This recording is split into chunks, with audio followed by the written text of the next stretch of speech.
Hello guys, അപ്പം നമ്മുടെ Tamil Nadu വ്ലോഗിൻ്റെ part 3 നമുക്ക് അപ്ലോഡ് ചെയ്യാൻ പറ്റിയില്ല. കാരണം വീഡിയോ എല്ലാം കയ്യിലിരിപ്പുണ്ട്, എഡിറ്റ് ചെയ്യാനുള്ള സമയവും സാഹചര്യവും കിട്ടിയില്ലായിരുന്നു. അപ്പോൾ അതുകൊണ്ട് സോറി കേട്ടോ. അപ്പോൾ രാവിലെ തന്നെ ഇഡ്ഡലിയും പിന്നെ നല്ല ചൂട് വടയും ഒക്കെ ആയിട്ടായിരുന്നു നമ്മുടെ ഫുഡ് ബ്രേക്ക്ഫാസ്റ്റ്. അത് കഴിഞ്ഞ് ഞാൻ നേരെ കോളേജിലോട്ട് പോയായിരുന്നു. അതുകൊണ്ട് ഉച്ചയൂണിൻ്റെ കാര്യമൊന്നും എനിക്ക് കാണിക്കാൻ പറ്റിയില്ല, കാരണം പെട്ടെന്ന് തീർത്ത് വെച്ചിട്ടാണ് എക്സാമിന് പോകുന്നത്.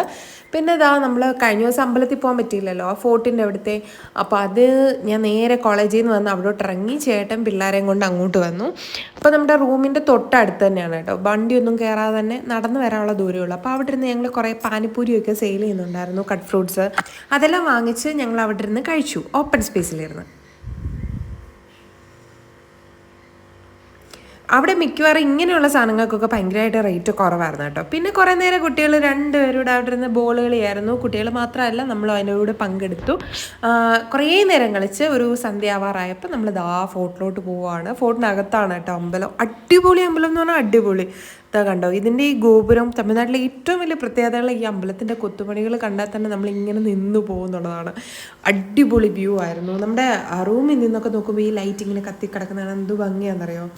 അതിപ്പോൾ നമുക്ക് അകത്തോട്ട് കയറി പോകാം. പിന്നെ അതിൻപോലെ തന്നെ എനിക്കിവിടെ തോന്നിയിട്ടുള്ള പ്രത്യേകത, നമുക്ക് അമ്പലത്തിനകത്തൊക്കെ കയറി കഴിഞ്ഞാലേ നമുക്ക് സ്വയം പൂജ നടത്താനും പിന്നെ നിവേദ്യം സമർപ്പിക്കാൻ, അങ്ങനെ കുറേ കാര്യങ്ങളൊക്കെ നമുക്ക് തന്നെ ചെയ്യാൻ പറ്റും. ഇത് കണ്ടോ, ഇത് നമ്മുടെ രാജാവ് ഇരിക്കുന്ന സിംഹാസനമൊക്കെ ഇല്ലേ, സിംഹാസനം വെച്ചിരിക്കുന്ന തറയൊക്കെയാണ് കേട്ടോ. അപ്പോൾ അവിടെ കയറിയിരുന്ന് വലിയൊരു രാജ്ഞിയെ പോലെ ഞാനും പിള്ളേർ സൈഡിൽ രണ്ട് കൊച്ചു രാജകുമാരിയായിട്ടൊക്കെ ഇരുന്നു. അത് കഴിഞ്ഞ് ഞങ്ങൾ നേരെ വീട്ടിൽ വന്നു, റൂമിൽ വന്നു കഴിഞ്ഞപ്പോൾ ഉള്ള ചാട്ടോ ബേളം പിന്നെ ഒന്നും പറയണ്ട. ഞാനൊന്ന് ജസ്റ്റ് ക്യാമറ ഓൺ ചെയ്താൽ മതി, അപ്പോഴത്തേക്ക് രണ്ടും കൂടെ അങ്ങ് ഡാൻസ്. അമ്മ ഇനി എടുക്കുന്നു പറഞ്ഞുകൊണ്ട് ഭയങ്കരമായിട്ട് വീഡിയോയ്ക്കുള്ള ചാട്ടമായിരുന്നു. ചേട്ടൻ ആ സമയം നമുക്ക് രാത്രി കഴിക്കാനുള്ള ഫുഡ് വാങ്ങിക്കാൻ പോയിക്കായിരുന്നു. കല്ലുവിനിപ്പോൾ പുതിയ സ്റ്റെപ്പൊക്കെ ഇറങ്ങുന്നുണ്ട് കേട്ടോ. അപ്പോൾ രാത്രിയിലത്തേക്ക് കുറേ സാധനങ്ങളുണ്ട് കേട്ടോ. എന്ത് വന്നാലും രാത്രി ഞങ്ങൾ ഇഡ്ഡലി മസ്റ്റ് ആക്കിയേക്കുവാണ്, കാരണം കുഞ്ഞിന് വേറെ ഒന്നും കഴിക്കാൻ പറ്റാത്തതുകൊണ്ടാണ്.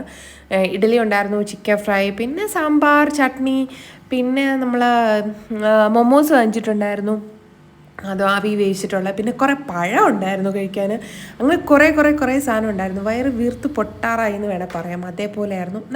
അങ്ങനെ നമ്മുടെ ആ ഒരു ദിവസവും ഏകദേശം അവസാനിച്ചിരിക്കുകയാണ്. ഇപ്പോൾ ഇനി അടുത്ത വ്ലോഗിന് ഞാൻ പറ്റുമെങ്കിൽ നാളെ തന്നെ ഇടുന്നതായിരിക്കും. അപ്പോൾ സ്റ്റേ ട്യൂൺഡ്. ഇഷ്ടപ്പെട്ടാലും ഇഷ്ടപ്പെട്ടില്ലെങ്കിൽ കമൻറ്റ് ചെയ്യാതിരിക്കല്ലേ. എല്ലാവരും ഒന്ന് സപ്പോർട്ട് ചെയ്തേക്കണം.